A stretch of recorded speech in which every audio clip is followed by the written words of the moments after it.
Hi everyone, I hope you are doing well. If you are new here, my name is Komal and I am the founder of Evara Studio and Academy.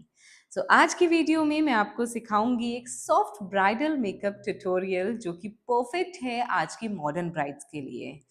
आज की modern brides में आपने देखा है कि बहुत सारी brides ऐसा चाहती हैं कि उन्हें मेकअप बिल्कुल ना के बराबर चाहिए। So without any further ado let's dive right into the makeup tutorial. तो मेकअप स्टार्ट करने से पहले आपको सीटीएम का प्रोसेस बहुत अच्छे से फॉलो करना है। उसके लिए मैंने पहले स्किन को अच्छे से क्लेंस कर लिया है। उसके बाद मैं यहाँ पिलग्रिम का विटामिन सी टोनर यूज़ कर रही हूँ जो कि बेस्ट है पोर्स को रिफाइन करने के लिए और स्किन को फ्रेश और हाइड्रेट करने के लिए।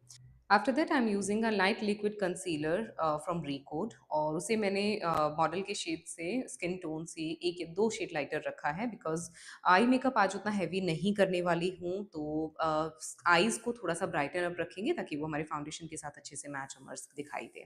उसके बाद मैंने उसे पाउडर के साथ लॉक कर लिया है। पाउडर से लॉक करने के बाद ही मैं अपना आई मेकअप स्टार्ट करूँगी जिससे कि मेरे मेकअप में बहुत ज़्यादा क्रीज ना पड़े और आई मेकअप बिल्कुल फ्लॉलेस दिखाई दे। सबसे पहले मैंने एक ब्राउन शेड लिया है जो कि मीडियम ब्लेंडिंग ब्रश के साथ मैं उसे ब्लेंड कर रही हूँ और क्रीज लाइन मैं उसके साथ बेसिकली क्रिएट कर रही हूँ जिससे आईज को थोड़ी सी डेप्थ मिल जाए। अगर हम बहुत ज़्यादा आई मेकअप में बहुत ज़्यादा कलर्स यूज़ नहीं कर रहे हैं तो क्रीज लाइन तो मैंडेटरी है, वो तो आपको यूज़ करनी ही करनी है, तो आपको बनानी ही है। उसके बाद मैंने एक पिगमेंटेड शेड लिया जिसे मैंने पूरा सिंगल आई शेडो करके पूरी ही आई पे कवर कर दिया है। तो आई मेकअप आज हम इतना ही सेटल रखेंगे। उसके बाद I am using gel eyeliner from Inglot और मैंने उसके साथ ये विंग आईलाइनर क्रिएट किया है जो कि आईज को बहुत अच्छा लुक दे रहा है बिकॉज हमने आई मेकअप उतना हैवी नहीं रखा है। अब उसके बाद जितना भी पिगमेंटेड शेड जो हमने यूज़ किया था उसके बाद जो भी डस्ट ऑफ हुआ है पहले आप उसे क्लीन करेंगे क्योंकि मेकअप बेस से पहले फाउंडेशन से पहले आपका स्किन का सर्फेस बिल्कुल क्लीन होना चाहिए। आपका फाउंडेशन का जो फिनिशिंग आएगा वो उतना ही अच्छा आएगा। उसके बाद मैंने उसे क्लीन करने के बाद एक बार फिर से मॉइस्चराइज़र का एक और लेयर स्किन को दिया है। एक बार मैं मॉइस्चराइज़र पहले लगाती हूँ और एक बार तब तक वो स्किन अच्छे से उसको अब्ज़ॉर्ब कर लेती है और उसके बाद जब मैं आई मेकअप कंप्लीट कर लेती हूँ उसके बाद मैं एक बार फिर से मॉइस्चराइज़र का एक लेयर लगाती हूँ स्किन पे। उसके बाद हम करेक्शन यूज़ करेंगे तो आप देख सकते हो बहुत ज़्यादा रिक्वायरमेंट नहीं है। जो डार्क एरियाज़ मुझे थोड़ा-थोड़ा दिखाई दिया है वो अंडर आई वाला एरिया है और लिप के अराउंड थोड़ा-सा होता है और नोज़ के साइड्स में होता है। तो उस वाले एरिया को मैंने करेक्ट कर लिया है। करेक्ट करने के बाद उसको आप अच्छे से मिनी ब्लेंडर के साथ ब्लेंड करो और उसके बाद अपना नेक्स्ट जो स्टेप है वो है कंसीलर। तो कंसीलर हम लोग न्यूट्रलाइजिंग करने के लिए करते हैं ताकि जितना भी अनइवन स्किन टोन है उसको हम न्यूट्रलाइज कर लें। बेसिकली करेक्शन और कंसीलिंग उसी चीज़ के लिए होती है। तो पहले हमने कंसीलर करेक्शन यूज़ किया और उसके बाद जहाँ जहाँ हमने करेक्शन यूज़ किया है उसी एरियाज को कवर करने के लिए फॉरएवर 52 की कैमोफ्लेज पैलेट से मैंने एक डार्क शेड का कंसीलर, उनके स्किन टोन से एक शेड डार्कर कंसीलर मैंने उठाया है और जहाँ जहाँ करेक्शन यूज़ हुआ है उसी के ऊपर बिल्कुल उसे अप्लाई करके अच्छे से मिनी ब्लेंडर के साथ ब्लेंड कर लिया है। तो हमारा जो भी थोड़ा बहुत अनइवन स्किन टोन था हमने उसे न्यूट्रलाइज कर लिया है। उसके बाद आता है फाउंडेशन। मैं जो फाउंडेशन यूज़ कर रही हूँ वो नार्स का ल्यूमिनियस फाउंडेशन है और इसकी कवरेज अच्छी है। अगर आप थोड़ा ब्राइड्स को बहुत ज़्यादा हैवी मेकअप नहीं चाहिए तो you can use this foundation जिसके लेयर्स में जिसकी बहुत ज़्यादा लेयर भी आपको यूज़ नहीं करनी पड़ेगी और इसकी कवरेज भी बहुत अच्छी आ जाएगी। तो आप देख सकते हो मैंने थोड़ा-थोड़ा फाउंडेशन अप्लाई किया है और पहले हाफ फेस को मैंने अच्छे से ब्लेंड किया, उसके बाद मैंने अदर हाफ को अप्लाई करके फाउंडेशन और उसके बाद उसको भी अच्छे से ब्लेंड कर लिया है। फिर मैं एक लाइट कंसीलर यूज़ कर रही हूँ to highlight the main areas of the face जिसमें हमारा अंडर आई एरिया आ जाता है, फॉरहेड का सेंटर और ब्रिज ऑफ द नोज़ और हमारा थोड़ा-सा चिन एरिया। इससे क्या होगा, और ये मैंने आप देख सकते हो बहुत ही नेचुरल शेड में ही हाइलाइटिंग शेड लिया है, हाइलाइट कंसीलर लिया है बिकॉज़ हम ये उन ब्राइड्स के लिए ट्यूटोरियल है जो बिल्कुल नेचुरल मेकअप चाहती हैं। तो अगर आपको थोड़ा-सा फेयर टोन करना है तो आप एक लाइट कंसीलर ले सकते हो, अगर 2 शेड लाइटर चाह सकते हो। मैंने उनके मैच का ही लाइट कंसीलर लिया है, एक ही शेड लाइट लिया है।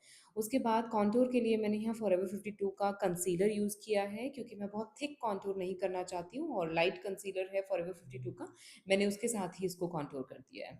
तो कॉन्टूर के एरियाज़ हमारे ये हैं, हमारा cheek area, jaw line area, nose को मैंने थोड़ा-सा शार्प किया है तो बिल्कुल बहुत लाइट कॉन्टूर करके मैंने उसे अच्छे से ब्लेंड कर लिया। उसके बाद मैं लिक्विड ब्लश यूज़ कर रही हूँ। This blush is from O2O और इसका थोड़ा पीची शेड है, तो थोड़ा लाइट न्यूड करने के लिए मैंने वो पीच शेड का ब्लश यूज़ किया। उसके बाद जो हमारा अंडर आई वाला एरिया है उसको एक बार ब्लेंडर से ब्लेंड करने के बाद ही मैं पाउडर को लॉक करती हूँ, ताकि जितनी भी आपकी लाइन्स वहाँ ऑलरेडी जो लिक्विड या क्रीमी प्रोडक्ट से कलेक्ट हो जाती हैं वो एक बार स्मूथ हो जाए सरफेस, उसके बाद ही वहाँ पाउडर लॉक करें।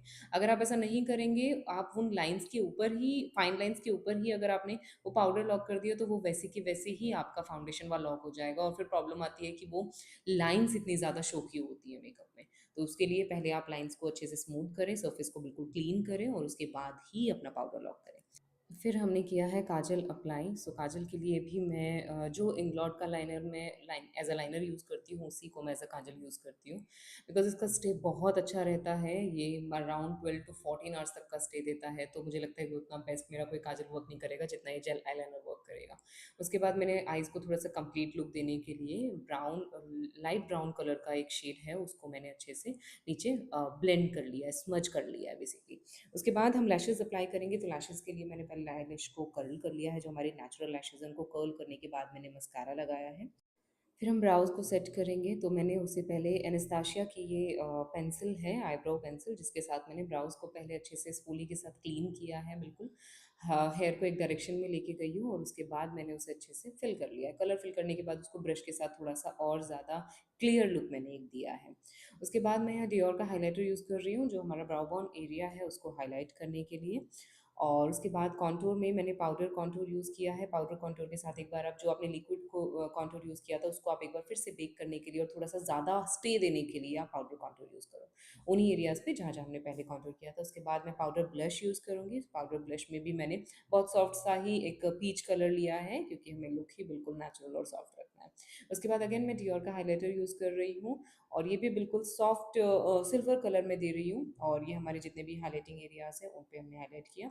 उसके बाद I am using this lip pencil from colour essence, और ये ब्राउन कलर में है। और इसके बाद हमने एक पीची शेड में थोड़ा सा उसको लुक को बिल्कुल सटल रखने के लिए, क्योंकि अगर यहाँ पे हमने डार्क लिपस्टिक यूज़ कर ली, डार्क आप कर सकते हो बिकॉज हमारी आइज़ बहुत सटल है, लेकिन हमें लुक ही बिल्कुल नेचुरल रखना है, तो उसके लिए मैंने बिल्कुल पीची शेड ही उनको लिपस्टिक दिया है। उसके बाद मैंने सेटिंग स्प्रे किया है and this is the final look we have created. अब आप देख सकते हो, अगर किसी भी ब्राइड को ऐसा सॉफ्ट ग्लैम सा बिल्कुल नेचुरल सा मेकअप चाहिए तो उनको बिल्कुल हैवी की साइड आप ना लेके जाओ। ऐसे-ऐसे ये स्टेप्स आप फॉलो करोगे तो आपको बिल्कुल ही एक सटल ग्लैम ब्राइडल लुक आपको ऐसा कुछ मिल सकता है। Thank you for watching my whole video.